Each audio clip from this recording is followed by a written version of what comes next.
It's now been more than a week since the attempted act of terrorism aboard the flight in Detroit on Christmas Day. On Thursday, I received the preliminary findings of the review that I ordered into our terrorist watch list system and air travel screening. I've directed my counterterrorism and homeland security advisor at the White House, John Brennan, to lead these reviews going forward and to present the final results and recommendations to me in the days to come. As I said this week, I will do everything in my power to make sure our hardworking men and women in our intelligence, law enforcement, and homeland security communities have the tools and resources they need to keep America safe. This includes making sure these communities and the people in them are coordinating effectively and are held accountable at every level. And as president, that's what I'll do. Meanwhile, the investigation into the Christmas Day incident continues, and we're learning more about the suspect.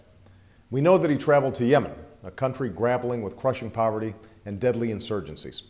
It appears that he joined an affiliate of Al-Qaeda, and that this group, Al-Qaeda in the Arabian Peninsula, trained him, equipped him with those explosives, and directed him to attack that plane headed for America. This is not the first time this group has targeted us. In recent years, they've bombed Yemeni government facilities and Western hotels, restaurants, and embassies, including our embassy in 2008, killing one American.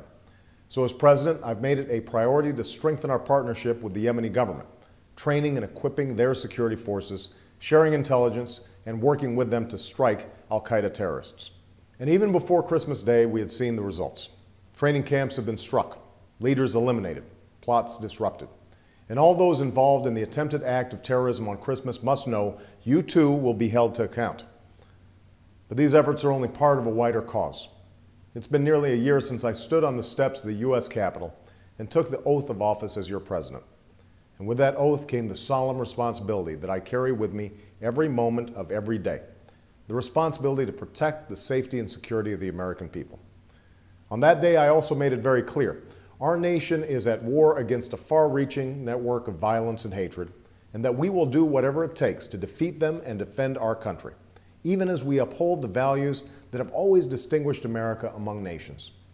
Make no mistake, that's exactly what we've been doing.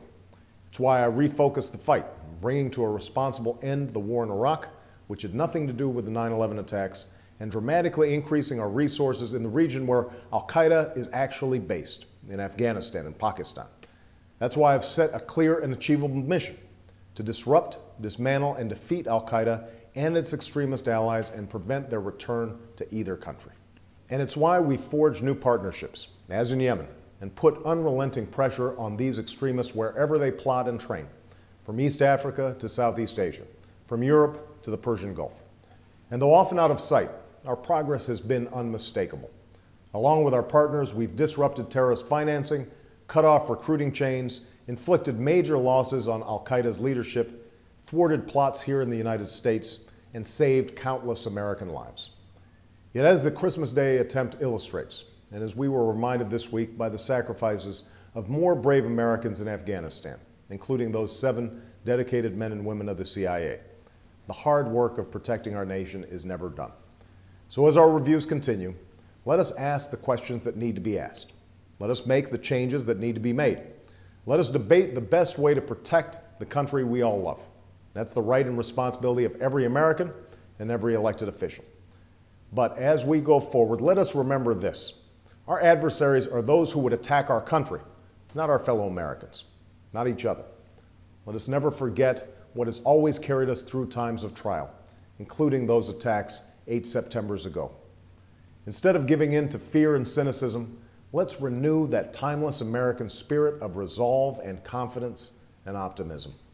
Instead of succumbing to partisanship and division, let's summon the unity that this moment demands. Let's work together with a seriousness of purpose to do what must be done to keep our country safe. As we begin this new year, I can't imagine a more fitting resolution to guide us as a people and as a nation. Happy New Year.